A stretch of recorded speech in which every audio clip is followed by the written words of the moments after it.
श्री शिवाय नमस्तुभ्यम। स्वागत है आपका शिव पुराण श्री कोटि रुद्र संहिता 25वें अध्याय में।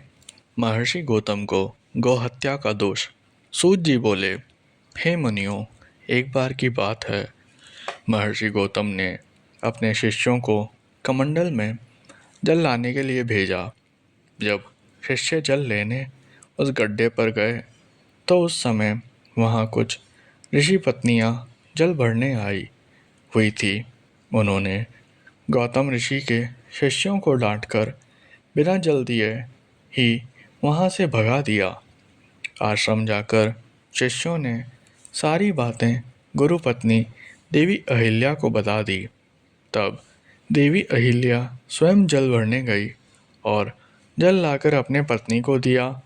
उस दिन से स्वयं अहिल्या ही जल लेने जाने लगी। एक दिन अन्य ऋषि पत्नियों ने जानबूझकर अहिल्या से लड़ना आरंभ कर दिया और अपने घर आकर अपने पतियों से अहिल्या की झूठी शिकायत कर दी कि वह हमें जल भरने देने से मना करती है और कहती है कि ये जल तो मेरे पति को वरदान स्वरूप वरुण देव से प्राप्त हुआ है। अपनी पत्नियों की बातें सुनकर ऋषियों को बहुत क्रोध आया। गौतम ऋषि को सबके सिखाने के लिए अन्य ऋषियों ने गणपति की आराधना आरंभ कर दी। उनके पूजन से प्रसन्न होकर गणपति प्रकट हुए और वर देने के लिए कहने लगे। तब ऋषि बोले, हे विघ्न विनाशक गणपति, हम चाहते हैं कि गौतम ऋषि यहाँ से आश्रम छोड़कर किसी दूसरे स्थान पर चले जाएं। उनके वचन सुनकर गणेश जी बोले, गौतम ऋषि ने तो कोई अपराध नहीं किया है, फिर आप उनका बुरा क्यों चाहते हैं? आप कोई और वरदान मांग लीजिए।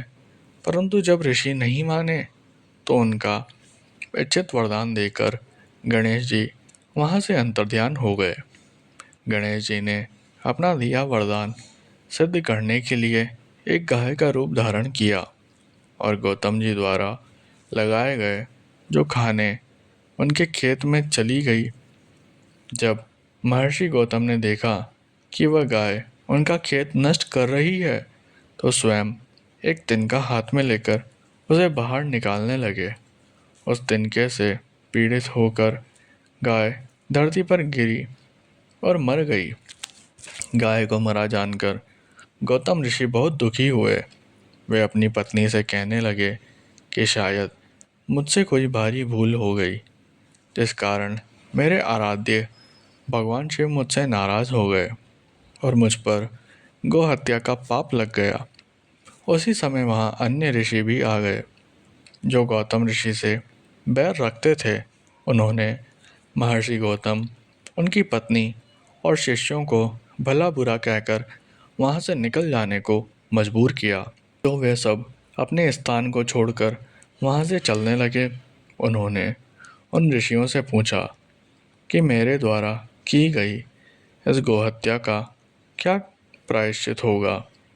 तब वे ऋषि बोले, पतित पावनी गंगा में स्नान करने से मनुष्य के सारे पाप धुल जाते हैं, इसलिए अपने द्वारा की गई गोहत्या के प्रायश्चित से मुक्त होने के लिए आप गंगा जी को प्रकट कर उसमें स्नान करें और भगवान शिव के पार्थिव लिंग की स्थापना कर उसका भक्तिपूर्वक विधि विधान से पूजन करें।